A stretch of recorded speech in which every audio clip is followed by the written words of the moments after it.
بات اور بھی یاد رکھنا جو ہمیشہ میرے موضوع سخن رہتا ہے کہ ہم اگر اللہ کے احکام کی پابندی نہیں کریں لیکن اللہ کے بندوں کے ساتھ ہمارا حسن سلوک نہ ہو، حکمرانوں کا اپنے رعایا کے ساتھ حسن سلوک نہ ہو، اسی طریقے سے آفیسران کا اپنے ماتحت لوگوں کے ساتھ حسن سلوک نہ ہو، تو چاہے صف اول کا نمازی ہو، رات کو آدھا گھنٹہ تہجد پڑھنے والا ہو، سال کے 4 ماہ لگانے والا ہو، ہر سال حج کرنے والا ہو، مولوی مفتی واعظ ہو، وہ جنت کی ہوا بھی اسے نہیں لگے گی جب تک اللہ کے بندوں کے ساتھ حسن سلوک نہیں ہوگا، جب تک اپنی رعایا کے ساتھ حسن سلوک نہیں ہوگا۔ آج کل ہمارے حکمرانوں کا حال بھی آپ کے سامنے، پتہ نہیں ہم یہ باتیں دیواروں کو سنا رہے ہیں، جتنا بیان کرو جتنا باتیں کرو کسی کے دل میں یہ باتیں اترتی نہیں۔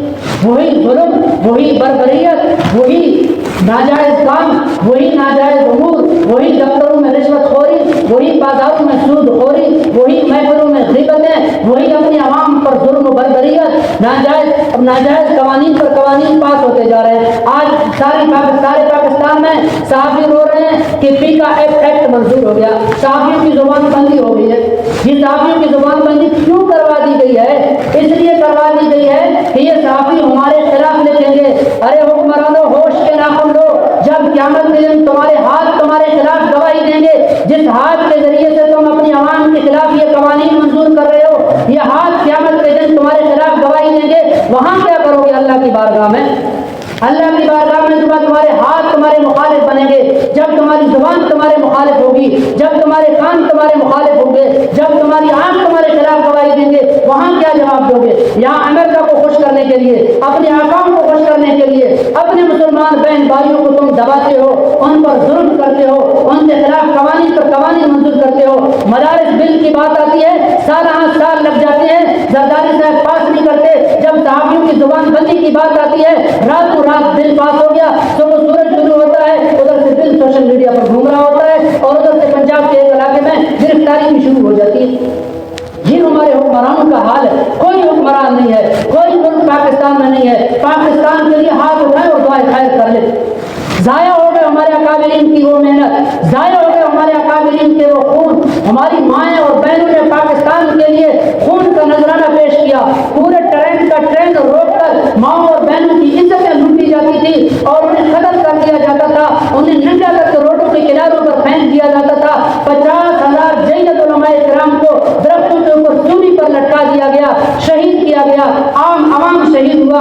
اس لیے شہید ہوئے کہ پاکستان میں ایک طبقے کی حکمرانی ہو، پاکستان میں ایک طبقے کی بادشاہت ہو، باقی سارے پستے جائیں، باقی ساروں پر ظلم و بربریت ہو۔